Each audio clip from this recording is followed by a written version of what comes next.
بسم اللہ الرحمن الرحیم۔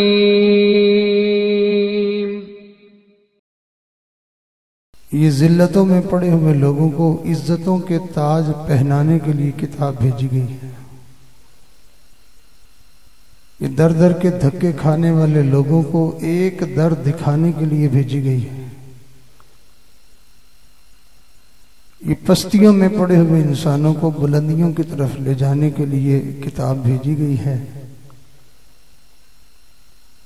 یہ اجڑے ہوئوں کو بسانے کے لیے یہ کتاب بھیجی گئی ہے،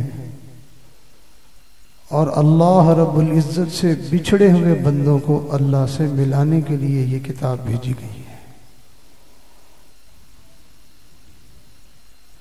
یہ کتاب ہے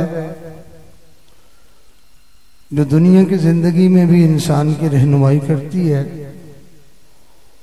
اور آخرت کی منزلوں کے بارے میں بھی انسان کی رہنمائی کرتی ہے۔ اگر اس کی رہنمائی میں دنیا گزاری جائے تو انسان کی دنیا کامیاب، اور اگر اس کی رہنمائی میں آخرت بنائی جائے تو انسان کی آخرت کامیاب ہو جاتی ہے۔ اس کتاب کو اللہ رب العزت نے کتاب عبادت نہیں کہا کہ یہ صرف انسان کو مصلی کی عبادت سکھانے کے لیے یہ کتاب نہیں اتاری گئی،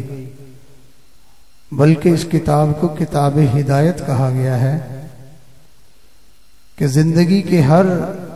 موڑ میں اور ہر کام میں انسان کو یہ کتاب رہنمائی دیتی ہے۔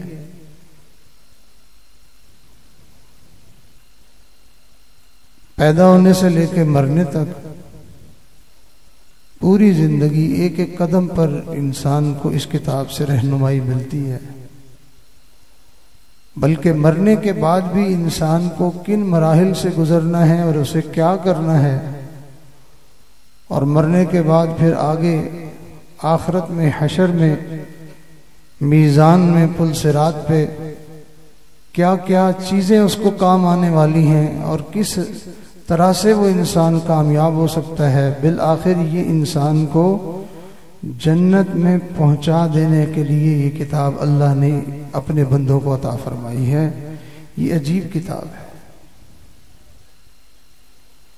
فرمایا قیامت کے دن یہ اپنے پڑھنے والوں کے لیے سفارش کرے گی، اور ایسی سفارش کرے گی کہ فرمایا نہ کسی ولی کی ایسی سفارش ہوگی، نہ کسی فرشتے کی ایسی سفارش ہوگی، نہ کسی شہید کی ہوگی، حتیٰ کہ نہ کسی نبی کی ایسی سفارش ہوگی جیسی سفارش اللہ کی یہ کتاب کرے گی۔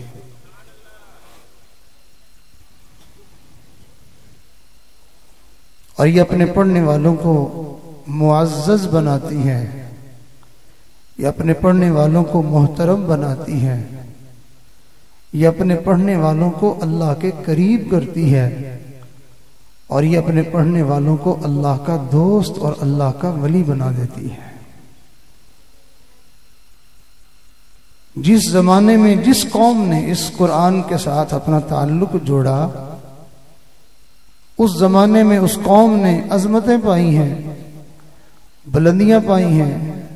رفعتیں پائی ہیں، شان پائی ہے، مقام پایا ہے، اللہ کی رحمتوں کو پایا ہے، اور اللہ سے برکتوں کو سمیٹا ہے۔ اور جس قوم نے جس زمانے میں اس قرآن سے منہ موڑا ہے، ذلتوں، رسوائیوں، تنگیوں، غموں، پریشانیوں کے سوا اس قوم کے ہاتھ کچھ نہیں آیا ہے۔ یہ اللہ تعالیٰ کی بھیجی ہوئی بڑی عجیب کتاب ہے۔ قدردان انسان کے پاس کوئی اچھی چیز آئے تو وہ اس کی قدر کرتا ہے، اور بے قدرے کے پاس اعلیٰ سے اعلیٰ کوئی چیز آ جائے تو وہ اس کو بھی بے قدرہ بنا دیتا ہے۔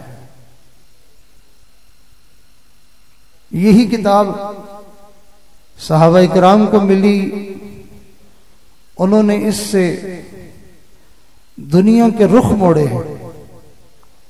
اور ان کو سلطنتیں اور ان کو حکومتیں نصیب ہوئی ہیں، اور ان کو مرتبے اور مقام نصیب ہوئے ہیں۔ یہی کتاب اللہ کے نیک بندوں کے ہاتھ آئی تو انہوں نے بزرگیاں پائیں اور اس کتاب کی برکت سے ان کو کرامتیں نصیب ہوئی اور ان کو شرف اور بزرگیاں نصیب ہوئیں۔ یہی کتاب ہمارے ہاتھ آئی، ہم نے اس کو گھول گھول کے پینا شروع کر دیا، یا پھر ہم نے اس کو جھوٹی قسمیں اٹھانے کے لیے لے لیا، یا پھر ہم نے اپنے مرادوں اور منتوں کو پورا کرنے کے لیے اس سے جو ہے وہ سہارا لینا شروع کر دیا۔ قرآن مجید کی قدر کو اور قرآن کی عظمت کو ہم پہچان نہیں پائے، بلکہ اگر یہ بات کہی جائے تو بالکل بھی بے جا نہیں ہے کہ ہمارے پاس یہ قرآن آیا، یہ کتاب آئی، جیسے ہم بے اکرامے تھے ہم نے اس قرآن کو بھی بے اکرامہ بنا دیا۔ چنانچہ آپ دیکھیں کہ جو بچہ قرآن مجید کا حافظ بنتا ہے، معاشرے میں اس کو ایسا گھٹیا دیکھا جاتا ہے اور ایسا کم نظر سے اس کو دیکھا جاتا ہے کہ وہ قرآن کا حافظ بننے والا یہ سمجھتا ہے پتہ نہیں مجھ سے کیا غلطی ہو گئی ہے۔ جبکہ ابھی کچھ دیر پہلے میں ایک حدیث مبارکہ پڑھ رہا تھا، نظر سے گزری کہ نبی علیہ الصلوۃ والسلام نے ارشاد فرمایا کہ حافظ قرآن سے صرف انبیاء کا مقام بڑا ہے۔ انبیاء کے بعد اللہ تعالیٰ نے قرآن کے حاملین کو شان دی ہے۔ فرمایا قریب تھا کہ یہ حافظ بھی نبی بنا دیے جاتے، بس فرق اتنا ہے کہ انبیاء پر وحی نازل ہوئی اور ان پر وحی نازل نہیں ہوئی۔ جو انبیاء پر وحی نازل ہوئی ہے وہی علوم ان کے سینوں میں محفوظ کر دیے گئے ہیں۔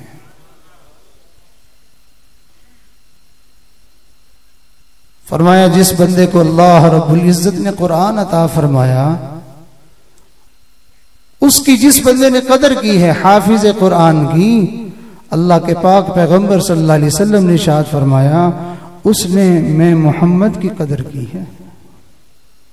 اور جس نے میری قدر کی ہے اس نے اللہ کی قدر کی ہے۔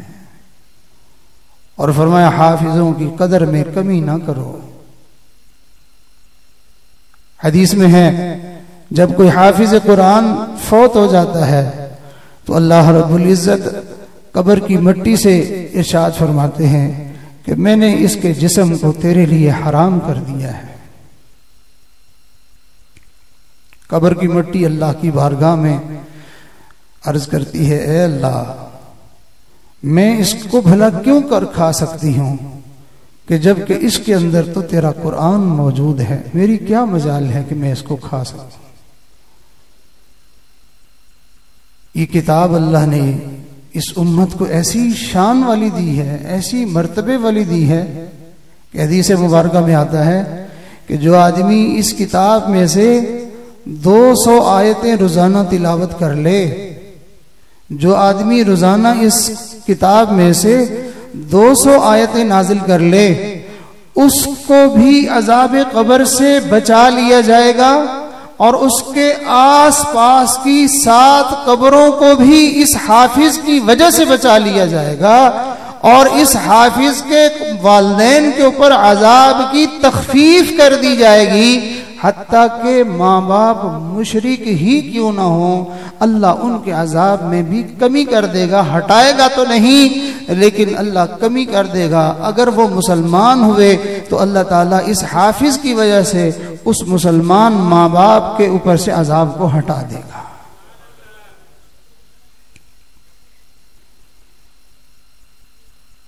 کائنات میں کوئی چیز اتنی اعلیٰ نہیں ہے، اتنی اشرف نہیں ہے، اتنی برتر نہیں ہے جتنی اعلیٰ اور برتر اور اشرف اللہ رب العزت کی یہ پاک کتاب ہے۔ اللہ رب العزت نے اسے وہ بلندیاں دی ہیں، وہ مرتبے دیے ہیں کہ جس انسان کو یہ نعمت نصیب ہوتی ہے اللہ اس کی دنیا بھی بناتے ہیں اور اللہ اس کی آخرت بھی بناتے ہیں۔ اور عجیب بات ہے کہ قرآن مجید کی 6666 آیات ہیں، اور علماء نے فرمایا کہ جنت کے درجے بھی اتنے ہی ہیں۔ جس بندے کو قرآن کی ایک آیت نصیب ہوئی ہے، گویا اس بندے کو اللہ نے جنت کا ایک درجہ عطا فرما دیا ہے۔ قیامت کے دن قرآن مجید آئے گا اور اپنے پڑھنے والے کے بارے میں اللہ کی بارگاہ میں عرض کرے گا، یا اللہ یہ دنیا میں مجھے پڑھا کرتا تھا، آپ اس کا اکرام فرمائیے اور اس کو کرامت کا جو ہے وہ تاج پہنائیے۔ اللہ رب العزت قرآن مجید کے کہنے پر اس پڑھنے والے کو کرامت کا تاج پہنائیں گے، جو چمکے گا، جو روشن ہوگا۔ قرآن مجید کہے گا، یا اللہ آپ اس کو پورا لباس پہنا دیجئے۔ اللہ رب العزت پورا لباس پہنا دیں گے اور پھر یہ کہے گا، یا اللہ اب آپ اس سے راضی بھی ہو جائیے۔ اللہ رب العزت اپنے اس قرآن کے پڑھنے والے سے راضی ہو جائے گا اور پھر اللہ فرمائے گا، تو اب قرآن پڑھتا جا اور جنت کے درجے چڑھتا جا۔ یہ عجیب کتاب ہے، اس کی عظمتوں کو اللہ رب العزت نے قسمیں کھا کھا کے بیان کیا ہے۔ لوگو، یہ میری کتاب بڑی شان والی ہے، بڑی عظمت والی ہے۔ اس کی ایک ایک آیت میں اللہ نے برکت رکھی ہوئی ہے، اس کے ایک ایک لفظ میں اللہ نے برکت رکھی ہوئی ہے، ایک ایک حرف میں اللہ نے برکت رکھی ہوئی ہے۔ مسلمانوں کے معاشرے میں اس چیز کا کوئی تصور ہی نہیں تھا کہ مسلمان ہے اور قرآن پڑھا ہوا نہیں ہے۔ یہ آج کا مسلمان ہے جو بغیر قرآن کے مسلمان ہے، جو بغیر نماز کے مسلمان ہے، جو بغیر روزے کے مسلمان ہے، بغیر دین کے وہ مسلمان ہے، یہ آج کا مسلمان ہے۔ پہلے زمانے میں اس کا کوئی تصور نہیں تھا۔ آج تو مسلمان کا حال یہ ہے کہ اس کو کلمہ بھی نہیں آتا تب بھی وہ مسلمان ہے۔ یہ مسلمانی کاغذوں میں چلے گی، یہ مردم شماری میں چلے گی، یہ دفتروں میں چلے گی، یہ دنیا والوں کے سامنے چلے گی، لیکن اللہ کے ہاں یہ مسلمانی نہیں چلے گی۔ اللہ کے ہاں مسلمانی وہ چلے گی جس مسلمانی میں اللہ کا قرآن پڑھا جاتا ہو، جس مسلمانی میں نمازیں پڑھی جاتی ہوں، جس مسلمانی میں قرآن کے ساتھ والہانہ محبت کی جاتی ہو، جس مسلمانی میں قرآن مجید کے بتائے ہوئے اعمال کو انسان ذریعہ نجات سمجھتا ہو اور اس کے احکامات کے مطابق زندگی گزارنے کی کوشش اور محنت کرتا ہو، اللہ اور اس کے رسول کے ہاں یہ مسلمانی قابل قبول ہے۔ ہم اپنی زندگی کو اگر دیکھیں تو ہماری زندگی کا ایک ایک پہلو قرآن کی مخالفت کرتا ہوا نظر آتا ہے۔ جن باتوں سے ہمیں قرآن مجید نے منع کیا ہے، ہم ان باتوں پر اپنی ایڑی چوٹی کا زور لگا کے ہم اپنی زندگی اس کے مطابق گزارتے ہیں، قرآن مجید کی مخالفت کرتے ہیں اور قرآن مجید کے بتائے ہوئے احکامات کی ہم جو ہے وہ ناقدری کرتے ہوئے اس کی دھجیاں اڑاتے ہیں اور پھر ہم واسطے دیتے ہیں قرآن کے اور پھر جھولی پھیلا کے مانگتے ہیں اس قرآن کے نازل کرنے والے سے کہ ہمیں اللہ قرآن کی برکت دے دے۔ بھلا برکت کیسے ملے گی جبکہ اس قرآن کی مخالفت کی جا رہی ہے؟ قرآن کی مخالفت کرنے والوں کو برکت نہیں ملا کرتی، قرآن کی مخالفت کرنے والوں کے اوپر لعنت برسا کرتی ہے۔ مسلمانوں نے قرآن مجید سے اپنا ناطا توڑ دیا ہے۔ بہت تھوڑے مسلمان ہیں۔ ابھی آپ نے دیکھا اگر یہاں جمبر میں ہی سکولوں کو سروے کیا جائے تو ہزاروں کی تعداد میں طلباء ہوں گے جو سکول پڑھنے والے ہیں، بچیاں جو ہے وہ ہزاروں کی تعداد میں ہوں گی، لیکن قرآن پڑھنے والے بچے گنے چنے چند ایک ہوتے ہیں اور ان کو بھی اکثر جگہوں پہ قرآن مجید کے ساتھ ایسا ظلم اور زیادتی ہوتی ہے کہ قرآن مجید کو بھی صحیح نہیں پڑھایا جاتا، غلط پڑھاتے ہیں۔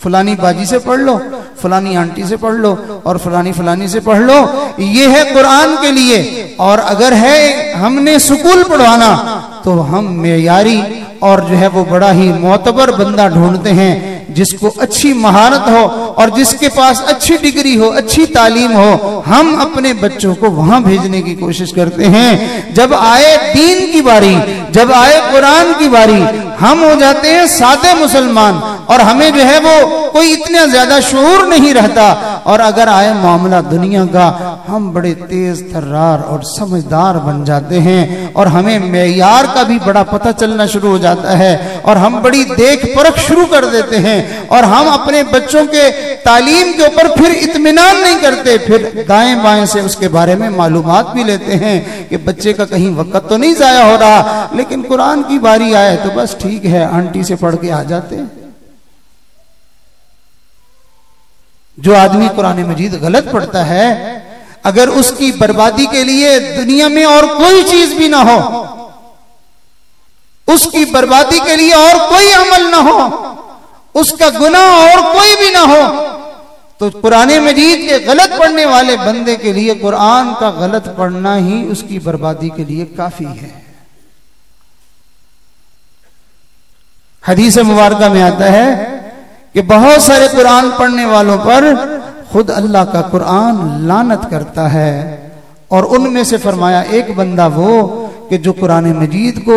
تجوید کے اصولوں کے مطابق نہیں پڑھتا۔ دنیا کی کوئی کتاب ایسی نہیں ہے کہ جس کے پڑھنے کے لیے قانون اور ضابطے مقرر کیے گئے ہوں کہ اس کے اس حرف کو اتنا کھینچنا ہے اور اس کو اتنا کھینچنا ہے اور اس کو اتنا موٹا کر کے پڑھنا ہے اور اس کو باریک پڑھ کے پڑھنا ہے اور یہاں پہ جو ہے یہ کرنا ہے وہ کرنا ہے۔ کسی کتاب کے لیے اتنے قانون نہیں بنائے گئے، اللہ کی کتاب ہے، اس کے پڑھنے کے لیے باقاعدہ ضابطے ہیں، اصول ہیں، کوئی بندہ بھی اس سے آگا پیچھا نہیں کر سکتا۔ یہ کتاب اصولوں کے ساتھ نازل ہوئی ہے۔ صحابہ اکرام اس کے پڑھنے میں اتنی احتیاط کرتے تھے کہ اگر کوئی بندہ غلط پڑھتا ہوا نظر آتا تھا تو دوسرا بندہ جا کے اس کے گریبان سے پکڑ لیتا تھا کہ تو اللہ کا قرآن غلط پڑھ رہا ہے۔ یہی وجہ ہے کہ خطبے کے اندر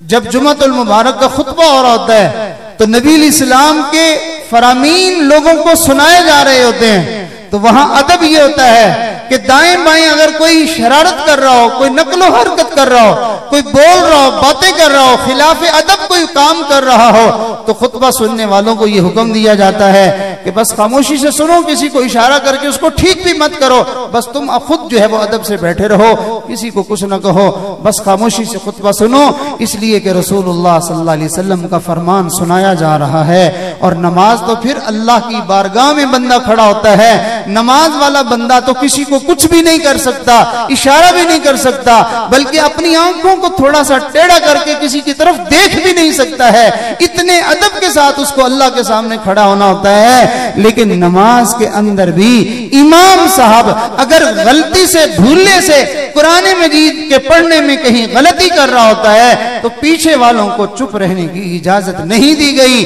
بلکہ ان کو کہا گیا کہ تم بول کے بتاؤ کہ تم نے یہ جو قرآن پڑھا ہے ایسے نہیں بلکہ ایسے پڑھنا ہے۔ حتیٰ کہ کئی مرتبہ آگے مصلی پہ کھڑے ہونے والا وہ امام، وہ پیر ہوتا ہے، وہ مرشد ہوتا ہے، وہ عالم ہوتا ہے، وہ مفتی ہوتا ہے، وہ استاد ہوتا ہے، وہ قابل قدر، وہ قابل احترام ہوتا ہے، پیچھے کھڑے ہونے والا ایک مجھ جیسا ادنا سا طالب علم ہے، تو اس طالب علم کو بھی یہ حکم دیا گیا ہے کہ تم نے اپنے اس مرشد کے، اپنے استاذ کے ادب کو ایک طرف رکھتے ہوئے، اللہ کے قرآن کی عظمت کو سامنے رکھتے ہوئے، نماز کے اندر بھی تم نے اس کو غلط نہیں پڑھنے دینا، تم نے اس کو غلطی بتا کر اس کا قرآن تم نے ٹھیک کروانا ہے۔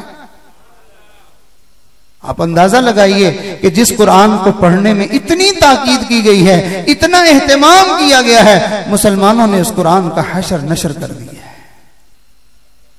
اور اپنے غلط پڑھنے کو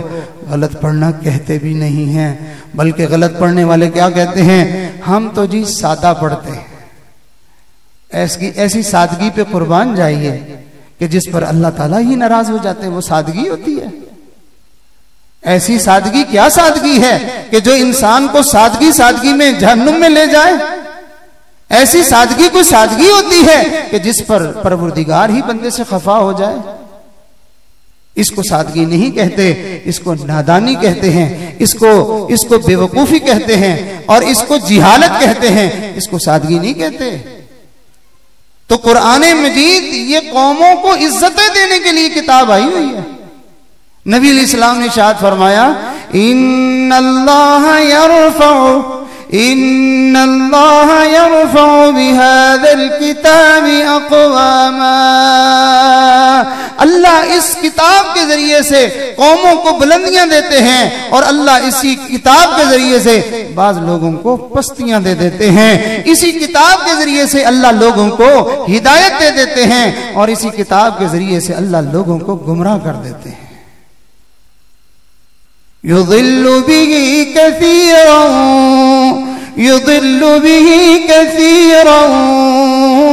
ويهدي به كثيرا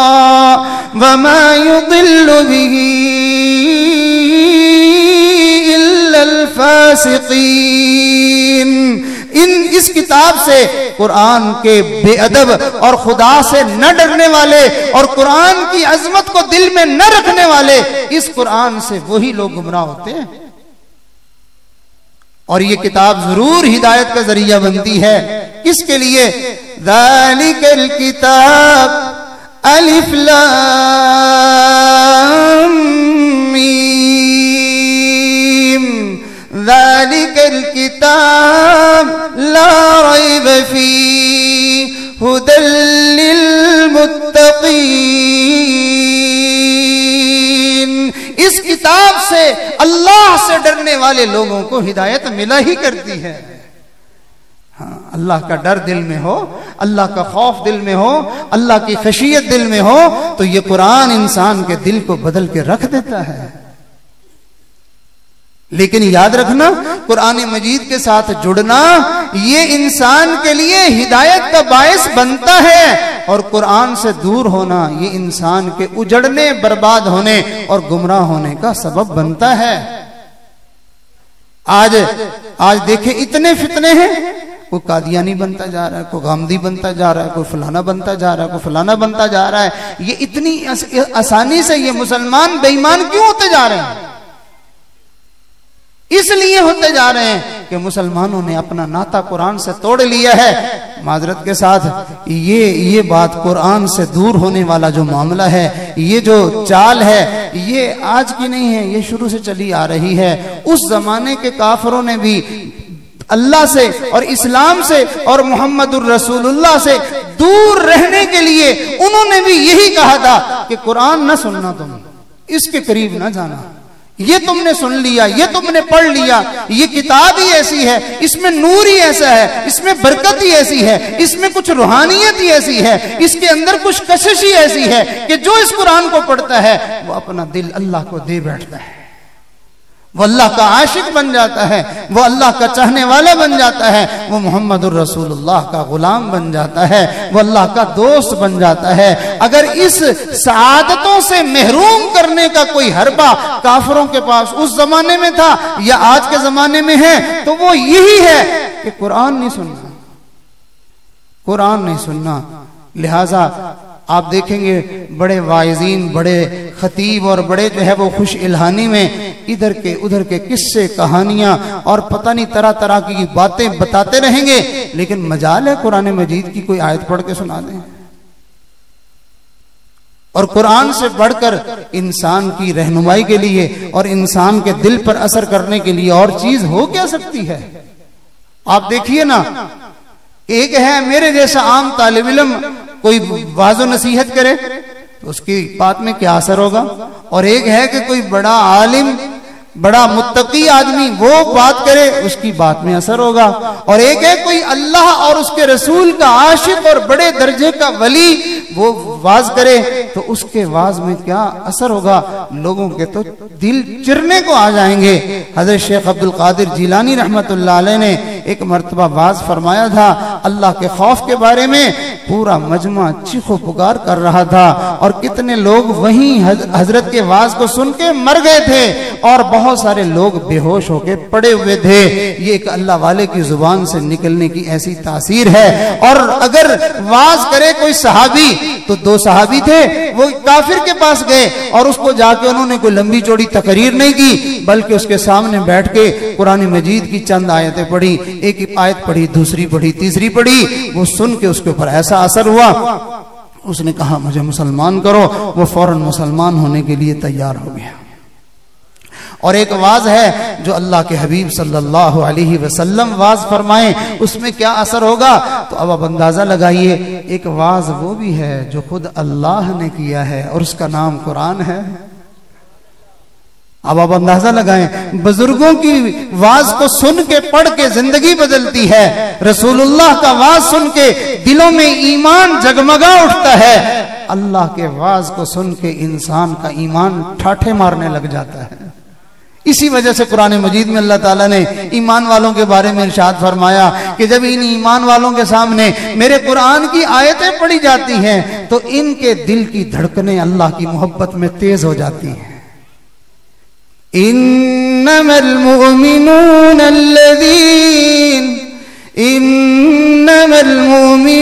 الذين اذا ذكر الله وجلت قلوبهم وإذا تليت عليهم آياته زادتهم إيمانا وعلى ربهم يتوكلون۔ یقین کیجئے ایمان والوں کا بھی عجیب معاملہ ہے کہ ان کو اللہ کا نام ان کے سامنے لیا جائے تو ان کے دل مچل اٹھتے ہیں، قرآن کی آیتیں پڑھ کے سنائی جائیں تو ان کا ایمان جوش مارنے لگتا ہے، ایمان اور بڑھ جاتا ہے۔ وَعَلَىٰ رَبِّهِمْ يَتَوَكَّلُونَ۔ قرآن کی آیتوں کو سننے کے بعد ان کو اپنے رب کے اوپر بھروسہ اور یقین اور زیادہ ہو جاتا ہے۔ اسی وجہ سے اس زمانے کے کافر بھی اپنے لوگوں کو ایمان سے اور اسلام سے اور نبی علیہ السلام سے دور رکھنے کے لیے وہ اپنی عورتوں کو، اپنے بچوں کو اور اپنے مردوں کو یہ کہا کرتے تھے قرآن نہیں سننا، قرآن نہیں سننا۔ وقال الذين كفروا، کہا ان لوگوں نے جو کافر بے ایمان تھے، کیا کہا انہوں نے؟ لا تسمعوا لهذا القرآن والغوا فيه لعلكم تغلبون۔ کافر کہتے تھے نہ سنو قرآن، شور مچاؤ تاکہ تم غالب آ جاؤ، اس لیے کہ وہ جانتے تھے جو قرآن سنے گا وہ دل دے بیٹھے گا۔ دن کو معاہدے کرتے تھے، آپس میں ایک دوسرے سے جو ہے وہ پکی پکی باتیں کرتے تھے کہ ہم نے اس جو ہے وہ نعوذ باللہ ثم نعوذ باللہ اس نبوت کا دعویٰ کرنے والے کی یہ جو جادو بیانی ہے، یہ جو بنا کے شعر پڑھتا رہتا ہے اور ہمارے جو ہے وہ لوگوں کو اپنی طرف کھینچ لیتا ہے، یہ جو کلام پڑھتا ہے یہ ہم نے نہیں سننا۔ دن میں معاہدے کرتے تھے اور لیکن پھر رہا نہیں جاتا تھا، دل کھنچتا تھا قرآن کی طرف۔ دن کے کیے ہوئے معاہدے کی وجہ سے ہر کوئی یہ سوچتا تھا آج دن میں بات پکی ہوئی ہے، کسی نے نہیں آنا سننے، چلو میں تو سننا ہوں جا کے، مجھ سے تو نہیں رہا جا رہا۔ ایک کافر رسول اللہ صلی اللہ علیہ وسلم کے حجرے کے باہر آ کے کھڑا ہو کے قرآن سن رہا ہے، اتنے میں دوسرے نے بھی یہی سوچا کہ آج تو کسی نے نہیں آنا، میں چلتا ہوں جا کے سن آتا ہوں، مجھ سے تو رہا نہیں جا رہا۔ دوسرا کافر بھی آ جاتا، تیسرا بھی یہی سوچ کے آ جاتا، پھر آپس میں جب ملاقات ہوتی ایک دوسرے سے شرمسار ہوتے، ایک دوسرے کو لان تان کرتے، اگلا معاہدہ کرتے، اگلی رات پھر ہر کوئی یہی سوچتا کہ آج تو کسی نے نہیں آنا، ہم نے ایک دوسرے کو کھلا بجا کر دیا ہے، کسی نے نہیں آنا، لیکن اگلی رات پھر نہیں رہا جاتا تھا، پھر آ جاتے تھے۔ کافروں سے نہیں رہا جاتا تھا، بولیے بھائی، کافروں سے نہیں رہا جاتا تھا، کافروں سے قرآن کے بغیر نہیں رہا جاتا تھا۔ پتہ نہیں کیسا ہے مسلمان، قرآن کے بغیر جی رہا ہے۔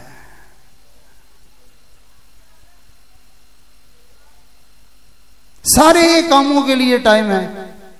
ایک آدمی کی ادھیڑ عمر ہو گئی ہے، ایک آدمی کے بال سفید ہو گئے ہیں، بوڑھا ہو گیا ہے، ساری زندگی اس کو اتنا ٹائم نہیں ملا کہ وہ قرآن پڑھ لے۔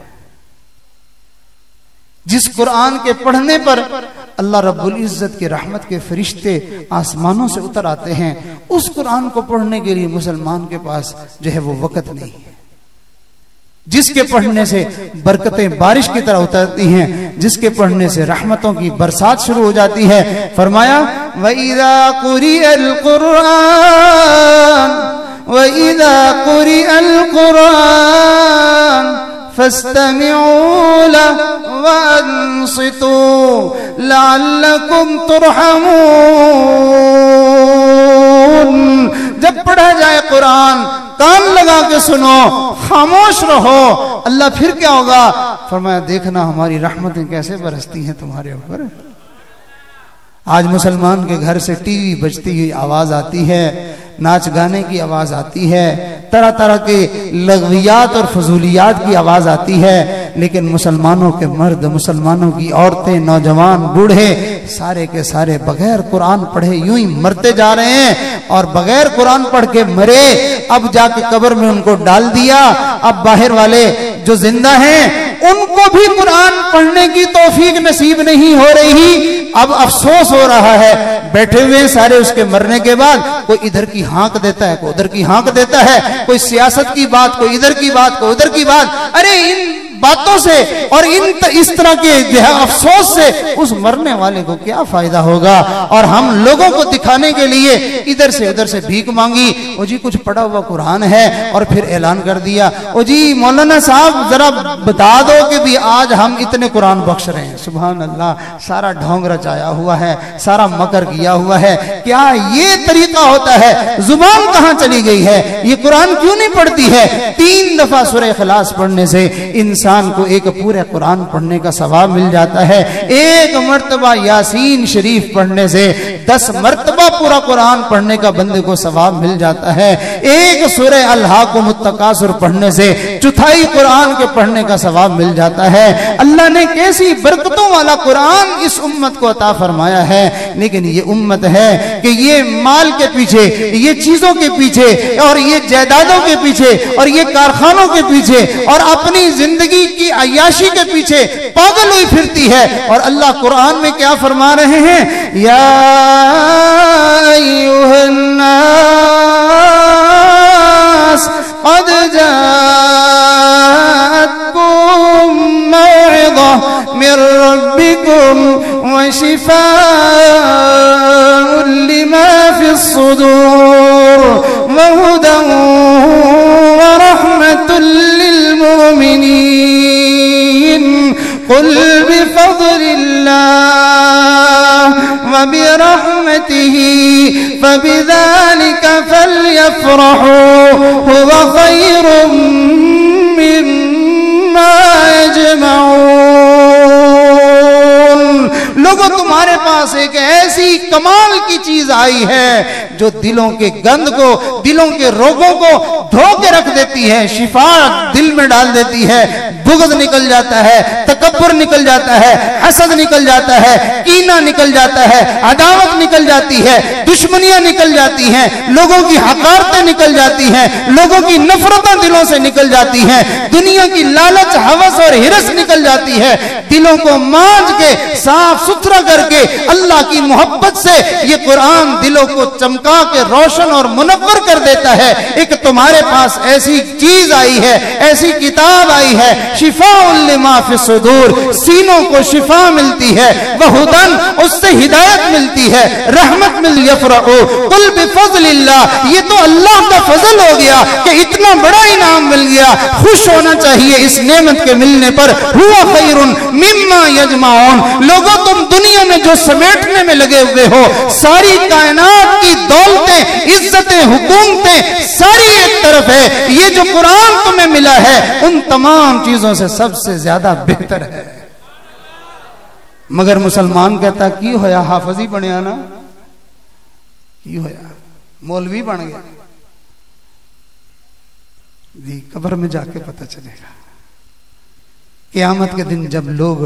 پسینے میں ڈوب رہے ہوں گے اور مارے مارے پھر رہے ہوں گے، اور بڑے بڑے امیر اور بڑے بڑے وزیر اور بڑے بڑے بادشاہ ذلیل ہوتے پھریں گے، فرشتے ان کو گھسیٹ کر لے کے جا رہے ہوں گے، اس وقت قرآن کے حافظ مشک کے ٹیلوں پر ٹہل رہے ہوں گے، حساب کتاب کی کوئی فکر نہیں ہوگی۔ لیکن یہاں پر ایک بات عرض کرتا چلوں، اپنے حفاظ کی نظر کرتا چلوں کہ میرے حافظ بھائی کیا کرتے ہیں، قرآن کے صرف لفظ ہی لیتے ہیں، قرآن کا نور نہیں لیتے۔ اور جس نے صرف قرآن کا جو ہے وہ لفظ پڑھے ہیں اور اس نے قرآن کا نور نہیں لیا ہے، قرآن کی باتوں سے وہ متاثر نہیں ہوا ہے، قرآن پر اس نے عمل نہیں کیا ہے، اس کی مثال ایسے ہی ہے جیسے کسی گدھے کے اوپر قرآن شریف رکھ دیا جائے، اس گدھے کو کیا فائدہ ہوا؟ سینے میں قرآن ہے اور ادھر یہودی بنا ہوا ہے، سینے میں قرآن ہے اور محمد عربی کی زندگی سے متاثر نہیں ہوا، متاثر ابھی بھی یہود و نصارہ سے ہے۔ شکل دیکھو اس کی، بال دیکھو انگریزی رکھے ہوئے، اس کی چال چلن دیکھو تو لگتا ہے مسلمان ہی نہیں ہے، نماز کے قریب نہیں جاتا، آنکھ میں حیا نہیں ہے، زبان پر سچائی نہیں ہے، اور بتانا پڑتا ہے جی حافظ صاحب نے، قرآن مجید نے کافروں کے دل پہ اثر کر دیا۔ تیرا دل کتنا سخت ہے کہ تیرے اوپر قرآن نے اثر نہیں کیا۔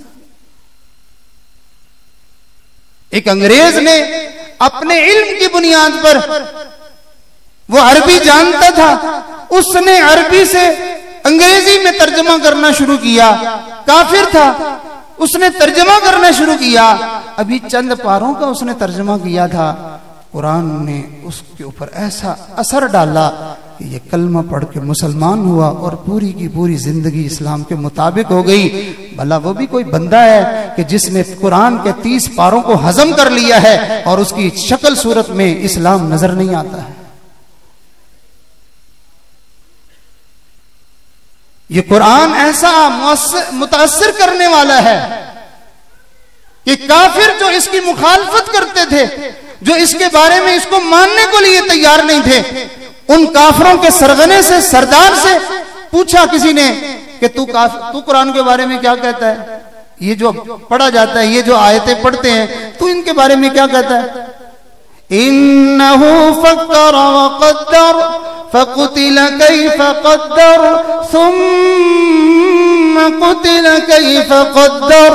ثم نظر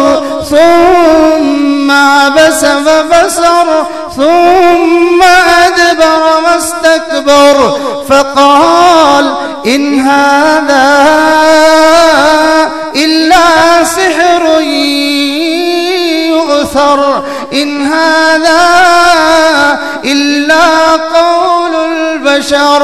وہ کافر یہ کہنے پہ مجبور ہو گیا، حالانکہ وہ دشمن تھا، مخالف تھا، لیکن یہ کہے بغیر اس سے بھی نہ رہا گیا، کہنے لگا یہ جادو کی طرح اثر کرتا ہے۔ جس نے قرآن کو رٹا ہے، پڑھا ہے، دن رات قرآن کو اس نے یاد کیا ہے، قرآن نے اس کے اوپر اثر نہیں کیا ہے، اس سے بڑا بد نصیب پھر اور کون ہوگا؟ تو میرے دوستو، ہم قرآن سے دور رہیں گے، ہماری بدنامی بربادی رہے گی۔ قرآن سے دور رہیں گے، اللہ نے قرآن میں اعلان کر دیا ہے۔ اس آیت کو سنا کے میں اپنی بات کو مکمل کرتا ہوں۔ اللہ نے 2 ٹوک یہ بات فیصلہ سنا دیا ہے کہ قرآن سے دور رہو گے، تم کبھی بھی جو ہے وہ سکون سے جی نہیں سکو گے۔ میں تمہارا جینا حرام کر دوں گا، تمہاری دکانیں سے ہی، تمہاری زمینیں سے ہی، تمہاری جائیدادیں سے ہی، تمہارے کارخانے سے ہی، تمہارے ایک ایک گھر میں 5-5 بندے کمانے والے سے ہی، تمہارا ملک خزانوں سے اور جو ہے وہ اللہ تعالیٰ کی عطاؤں سے بھرا ہوا سے ہی، کیا کس چیز کی کمی ہے ہمارے ملک میں؟ کون سا جوہر ہے جو اس ملک میں نہیں پایا جاتا؟ کس چیز کی کمی واقع ہو گئی ہے؟ باہر سے دنیا آ کے یہیں سے نکال کے لے کے جا رہی ہے، اور ہم ہیں، ہمارے پاس سب کچھ ہے، اور ہم مر گئے کے سوا کچھ نہیں کر سکتے۔ جس کے پاس زمین ہے وہ بھی مر گیا، جس کے پاس جو ہے وہ ملازمت ہے وہ بھی مر گیا، جس کے پاس حکومت ہے وہ بھی مر گیا۔ ارے غریب تو پھر اپنے آپ کو غریب کہتا ہے۔ وجہ کیا ہے؟ یہ وجہ نہیں ہے جو میں نے اور آپ نے سمجھی ہوئی ہے، وجہ وہ ہے جو اللہ نے قرآن میں بتائی ہے۔ اللہ کیا فرما رہے ہیں؟ ذرا دل کے کانوں سے سنیے۔ اللہ فرماتے ہیں وَمَنْ أَعْرَضَ عَنْ ذِكْرِي وَمَنْ أَعْرَضَ عَنْ ذِكْرِي فَإِنَّ لَهُ مَعِيشَةً ضنکا۔ منہ موڑے گا جو میرے قرآن سے، جس نے منہ موڑ لیا میرے قرآن سے، معیشتاً ضنکا، میں اس کا جینا حرام کر دوں گا۔ وہ نئی سکھ کی زندگی جی سکے گا، دنیا بھی برباد، میں اس کا جینا حرام کر دوں گا، یعنی دنیا بھی برباد، وَنَحْشُرُهُ يَوْمَ الْقِيَامَةِ عَامًا، اور جس بندے کی آنکھیں نہ ہوں اس کا بھی کوئی جہان ہوتا ہے، فرمایا آخرت میں ہم اس کو اندھا کر دیں گے، اور وہ کہے گا اللہ میں تو دنیا میں آنکھوں والا تھا، میں تو دیکھتا تھا، میں تو ٹھیک ٹھاک تھا، میرے ساتھ ایسا کیوں ہو گیا؟ اللہ تعالیٰ نے صاف فرما دیا، فرمایا ہم اس وقت اس کو کہیں گے کہ تجھے یاد ہے میری آیتیں آئی تھی، قرآن آیا تھا، ہے نا، قاری صاحب کا سالانہ مدرسہ بھی اعلان بھی ہوتا تھا، قرآن پڑھایا جاتا ہے، تجھے نہیں پتہ چلا تھا؟ اتت کا آیاتنا، میری آیتیں آئی تھی، فنسیتہا، تو نے تو ایسے اس کو کر دیا تھا جیسے تجھے پتہ ہی کوئی نہیں، بھولی بھلائی کوئی چیز ہوتی ہے، اچھا تو نے ہمارے قرآن کے ساتھ ایسا کر دیا تھا، وَكَذَلِكَ الْيَوْمَ تُنْسَى، آج ہم نے بھی تجھے بھلا دیا، جا دفع ہو۔ یہ قرآن بڑی وفاؤں والی کتاب ہے، دوستی لگا کے دیکھیں، جو دنیا میں قرآن سے دوستی لگائے گا بن مانگے اللہ کے خزانوں سے نعمتیں پائے گا، بن مانگے پائے گا، جو قرآن سے دوستی لگائے گا یہ قرآن اس کو برکتیں دلوائے گا، جو قرآن سے دوستی لگائے گا قرآن اس کو شفا دلوائے گا، جو قرآن سے دوستی لگائے گا قرآن اس کو دل کا سکون دلوائے گا، جو قرآن سے دوستی لگائے گا یہ قرآن اللہ کی رحمتیں اس کو دلوائے گا، اللہ کا تعلق دلوائے گا، اللہ کا پیار دلوائے گا، اور اللہ رب العزت کے ہاں اس کو شان اور مرتبہ دلوائے گا، اور جو قرآن سے دوستی لگائے گا تو دنیا سے جاتے ہوئے سکون سے مزے سے جائے گا، اور جو قرآن سے دوستی لگائے گا یہ قرآن اس کی قبر کو جنت بنوا دے گا، اور جو قرآن سے دوستی لگائے گا یہ قرآن حشر میں اس کا سفارشی بن کے آ جائے گا، اور اس کو اللہ کے عرش کا سایہ دلوائے گا، اور یہ قرآن اس کو اپنے ساتھ جنت میں لے کے جائے گا، اور جنت کا آخری درجے تک پہنچائے گا۔ فرمایا سب سے اوپر والا درجہ انبیاء کا، اور اس کے بعد نیچے والا درجہ وہ حفاظ کا اور علماء کا ہوگا، قرآن والوں کا ہوگا۔ ایک بات سر عرض کر کے بات کو ختم کر دیتا ہوں، ابھی جو ہے وہ چندے کا اعلان ہو رہا تھا، بعض دوستوں کو اس پہ پریشانی ہوتی ہے، بعض دوستوں کو اس پہ پریشانی ہوتی ہے، جی ہاں ایسا ہی ہوتا ہے، اس کی مثال ایسے ہی ہے جیسے بچپن میں ماں باپ کہتے تھے کچھ پڑھ لو تو بڑا اوکھا لگتا تھا، بڑی پریشانی ہوتی تھی، بڑا غصہ آتا تھا کہ کیا مصیبت ہے، ان کو نہ سونے دیتے ہیں نہ کسی خوشی میں جانے دیتے ہیں، اوپر مسلط ہی رہتے ہیں، لیکن بعد میں جیسے جیسے ہوش آیا، بڑے ہوئے، سمجھ آئی کہ نہیں یہ تو ان کی بڑی مہربانی تھی۔ اور پھر کئی بچے یہ بھی کہتے ہوئے نظر آتے ہیں ابا جی اگر ہم نہیں پڑھتے تھے آپ ہمیں 2 تھپڑ لگا کے پڑھوا دیتے، آج ہمارا بھلا تو ہو جاتا۔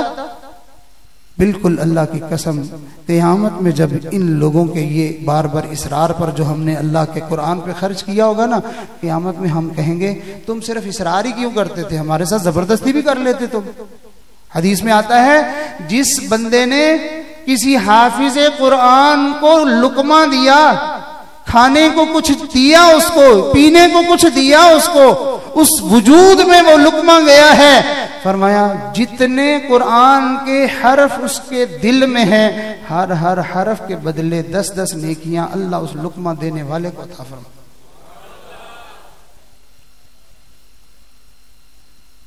تو قرآن مجید کی اتنی برکتیں ہیں، تو میرے دوستو جس محلے میں جس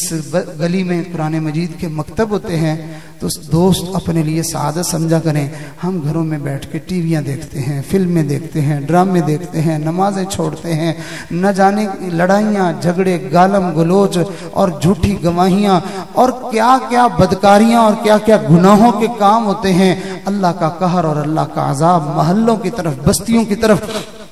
متوجہ ہوتا ہے۔ فرمایا چند آوازیں ہیں جس کی وجہ سے اللہ کا آیا ہوا عذاب ٹل جاتا ہے، ان میں سے ایک آواز مکتب کے قرآن پڑھنے والے بچوں کی مبارک آواز ہے، جیسے ہی یہ آواز بلند ہوتی ہے اللہ کی طرف سے آنے والا عذاب ٹل جاتا ہے، ہمارے گھر سلامت ہیں، ہماری بستیاں سلامت ہیں۔ یہ قرآن پڑھنے پڑھانے والوں کی برکت ہے۔ ابھی مولانا سے آپ سن رہے تھے، بڑے بڑی عمر میں نوجوان بھی بوڑھے بھی، ہم اس وقت آرام سے سوئے پڑے ہوتے ہیں بستر میں، اور یہ ننھے منھے بچے سردی میں اٹھتے ہیں اور وضو کر کے اللہ کا قرآن بیٹھ کے پڑھ رہے ہوتے ہیں۔ جو رحمتیں آسمان سے اترتی ہیں وہ صرف انہی کے اوپر تو نہیں اترتی ہیں، ان قرآن والوں کی وجہ سے پوری بستی کے اوپر اترتی ہیں۔ یہ پوری بستی والوں کے محسن ہیں۔ اگر رات میں کوئی سیٹیاں مارے گلی میں، ہم سارے سمجھتے ہیں بھائی اس کو 4 پیسے دینا میری بھی ذمہ داری بنتی ہے، یہ پہرا دیتا ہے، اس کی وجہ سے ہم چوری ڈاکے سے جو ہے وہ بچے ہوئے ہیں،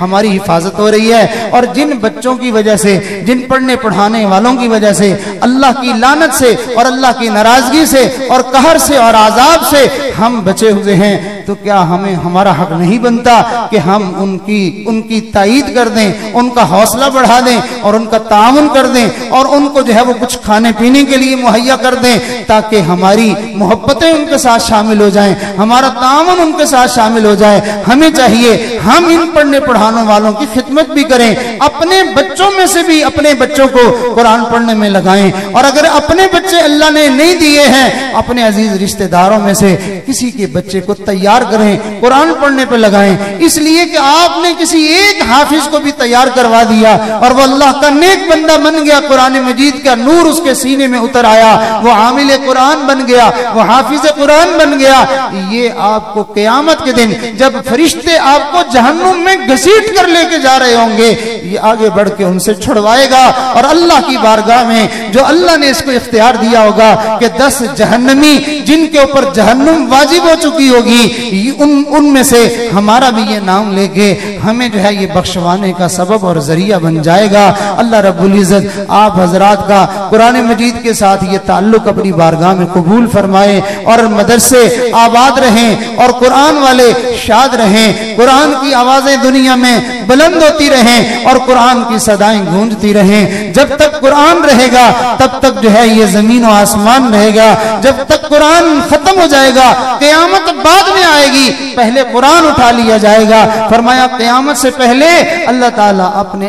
اپنے قرآن کو اٹھا لے گا، تو قرآن کے اٹھنے سے پہلے قرآن والوں کی اور قرآن کی ہم خدمت کر لیں۔ اللہ تعالیٰ اس قرآن کے ساتھ ہمیں نتھی رکھے، جوڑے رکھے، اور اس قرآن کی محبتیں اور عظمتیں ہمارے دلوں میں اللہ عطا فرمائے۔ اس کے پڑھنے کی ہمیں توفیق دے اور اس کے سننے کی ہمیں توفیق دے، اور پڑھنے پڑھانے والوں کی خدمت کی توفیق دے۔ اور اگر کچھ بھی نہیں ہو سکتا تو فقط پڑھنے پڑھانے والوں کا پیار ہی دل میں رکھ لیں، اسی سے نجات ہو جائے گی انشاءاللہ۔ اللہ رب العزت ہم سب کا آنا، مل بیٹھنا، کہنا سننا سب اپنی بارگاہ میں قبول فرمائے، اور قرآن مجید کے ساتھ خصوصی تعلق اور محبت ہم سب کو نصیب فرمائے۔ وآخر دعوانا ان الحمد للہ رب العالمین۔